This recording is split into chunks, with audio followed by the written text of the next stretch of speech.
Hi, Merry Christmas.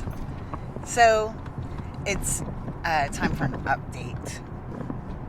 It has been not the amount of time. My PET scan was the next thing that we were waiting for, and that was supposed to happen on December 28th.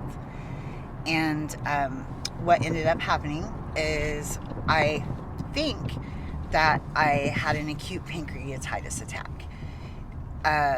Started when you tripped.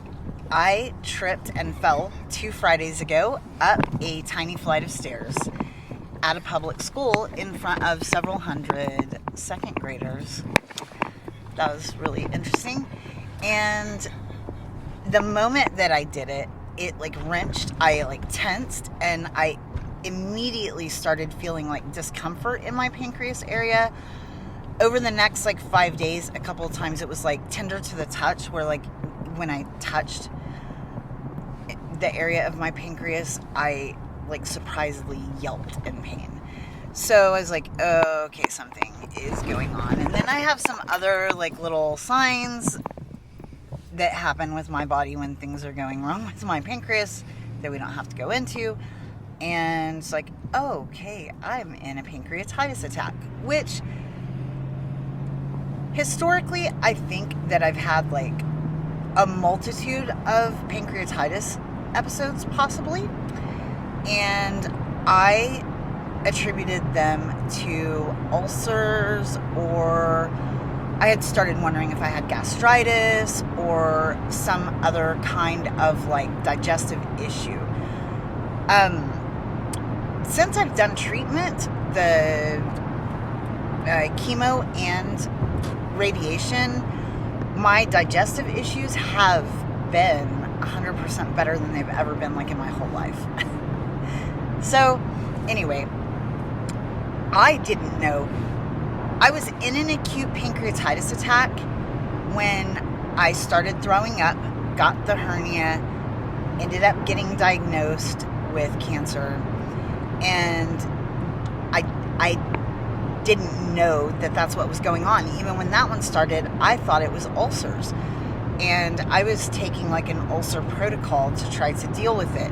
I had been taking this ulcer protocol for a decade.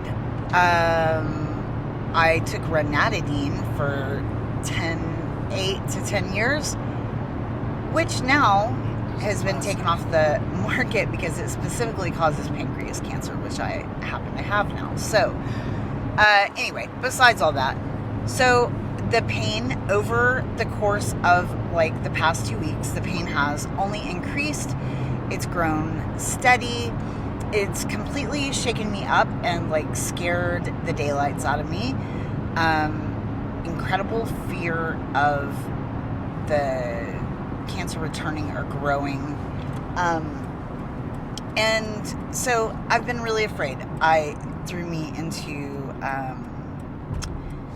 a really desperate depression, a lot of anger, a lot of irrational emotions and stuff. So it's just been really hard. Chemo brain too, though. So yeah, some of that has been since I did the chemo, which is apparently as I've read people's testimonies, that's a not uncommon thing, that people have anger and just issues after doing chemo, which is understandable because it alters your entire body, including your brain. And so anyway, I wrote the doctor last Friday, and then they moved the PET scan up.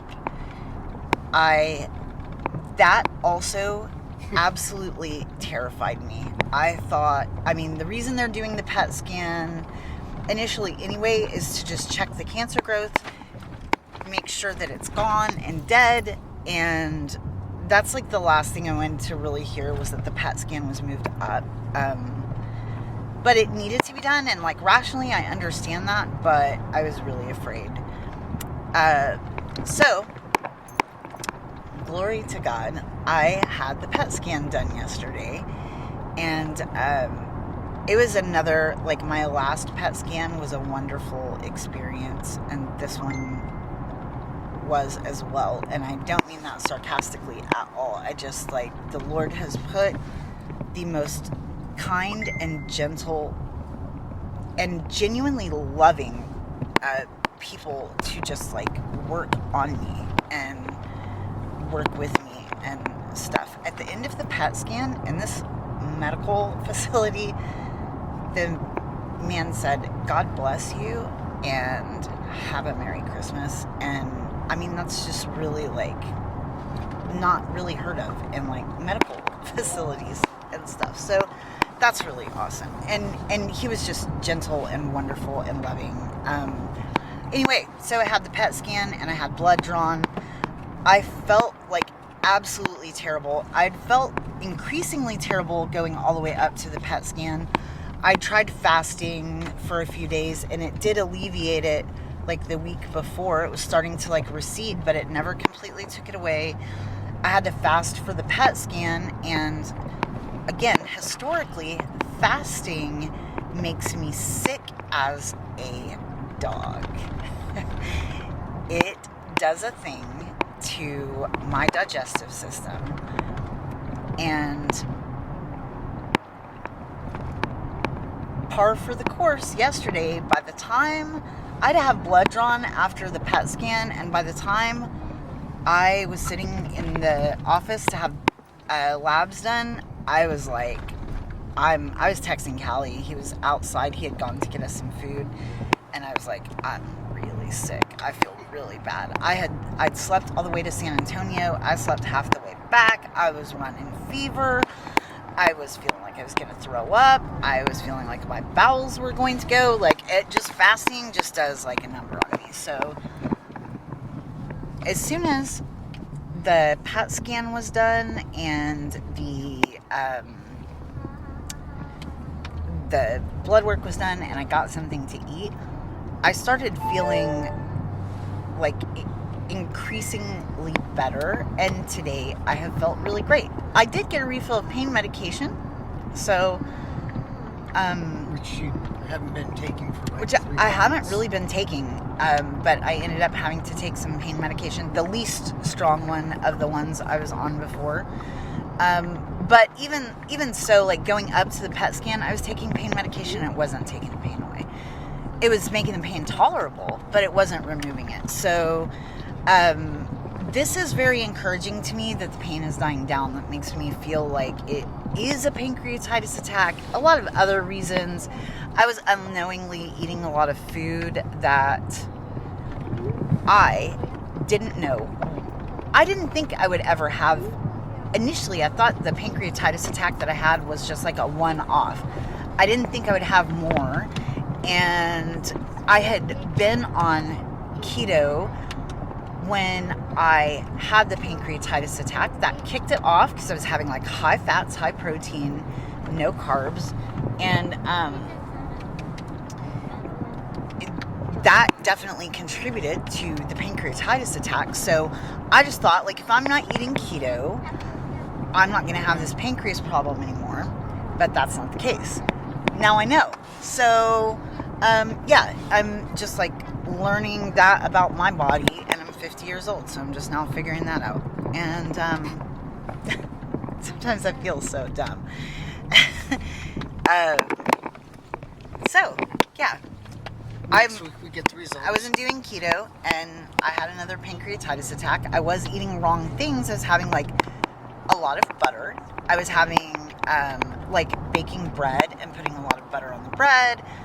Having oatmeal with butter, and just, like, a lot of times of having, like, butter. And honestly, I'm a, like, butter addict, so I'm having, like, an excessive amount when I'm putting it on things. It's not a normal amount.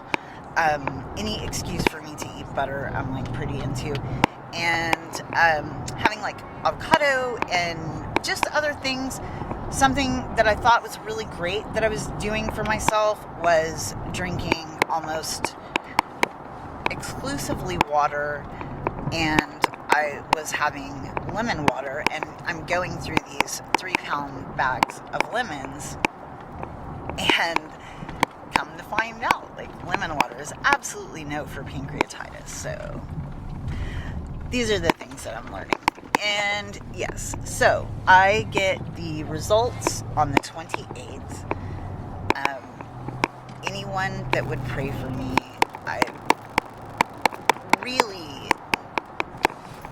I'm feeling much better. The depression has lifted. I'm not as afraid, but I am afraid. I'm concerned that the cancer has already come back.